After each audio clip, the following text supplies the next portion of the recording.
ভালো করে বলতে হবে কি নিজের বিবেকের চিন্তা ভাবনা কি ভোট দেবে, এবারে ভোটটা দিতে হবে। নিরপেক্ষ চিন্তা ভাবনা, হয়তো আমার এটা শেষ নির্বাচনে দাঁড়ানো, আমি একবার নিজের ব্যক্তিগতভাবে ভোটটা একবার চাইছি। হ্যাঁ, এই ছবিটা ভালো, ভোটটা দাও, এবারে ভোটটা দাও। হাঁটাচলা করতে পারছেন একটু দায়িত্ব দিন।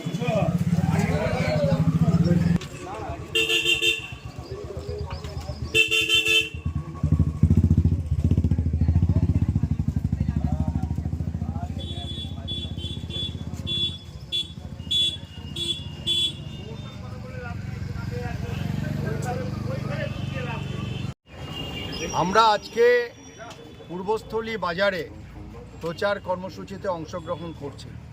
আমাদের অনেক দিন বাদে এরকম অভূতপূর্ব একটি সাড়া মানুষের মধ্যে আমরা উপলব্ধি করছি। আমাদের কমরেডরাও যেভাবে রাস্তায় নেমেছে এবং এই এলাকার মানুষ তাদের স্বতঃস্ফূর্ততা, এই নির্বাচনে আমরা জয়লাভ আশা করছি।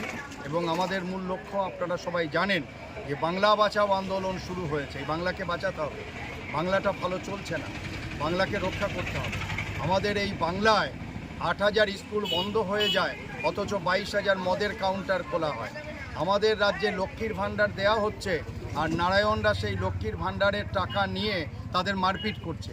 আমরা চাই না এসব। আমরা চাই আমরা ক্ষমতায় এলে এ রাজ্যে সকল ভাতা থাকবে, কোনো ভয় নেই যে ভাতা উঠে যাবে, সমস্ত ধরনের ভাতা থাকবে। পাশাপাশি আমরা চাই আমাদের সমস্ত গরিব, এখনও যারা বয়স্ক মানুষ ভাতা পায়নি তাদের ভাতা দিতে হবে, বিধবা যারা ভাতা পায়নি তাদের ভাতা দিতে হবে। সর্বোপরি আমাদের রাজ্যে কর্মসংস্থান করতে হবে। আমাদের একটা প্রজন্ম ধ্বংসর দিকে চলে গেছে, সেই প্রজন্মকে বাঁচানোর দায়িত্ব বামপন্থীদের নিতে হবে। এই রাজ্যে কর্মসংস্থান চাই, এই রাজ্যে শিল্পায়ন চাই, এই রাজ্যে একেবারে দুর্নীতিমুক্তভাবে নিয়োগের ব্যবস্থা করতে হবে। না করলে এ রাজ্যটাকে বাঁচানো যাবে না। এই বাঁচানোর দাবিতেই আমরা এই লড়াই শুরু করেছি।